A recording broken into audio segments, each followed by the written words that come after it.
நீங்கள் பார்த்துக் கொண்டிருப்பது தமிழ்நாடு முக்கிய செய்திகள்.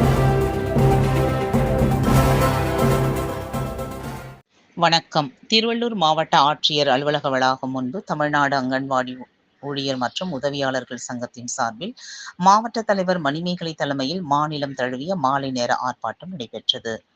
இதில் அங்கன்வாடி ஊழியர்களின் நீண்ட நாள் கோரிக்கையான பணி நிரந்தரம், ஓய்வூதியம், அங்கன்வாடி ஊழியர்களுக்கு பணிக்கொடையாக ரூபாய் 10 லட்சமும், உதவியாளருக்கு ரூபாய் 5 லட்சம் வழங்கிட வேண்டும், அங்கன்வாடி ஊழியர் மற்றும் உதவியாளர்களை அரசு ஊழியர்களாக பணியமர்த்திட வேண்டும், குடும்ப வரன்முறையுடன் கூடிய ஓய்வூதியம் வழங்கிட வேண்டும் என்பது உள்ளிட்ட கோரிக்கைகளை வலியுறுத்தி 200க்கும் மேற்பட்ட ஊழியர்கள் மாவட்ட ஆட்சியர் அலுவலகம் முன்பு கண்டன கோஷங்கள் எழுப்பி போராட்டத்தில் ஈடுபட்டனர்.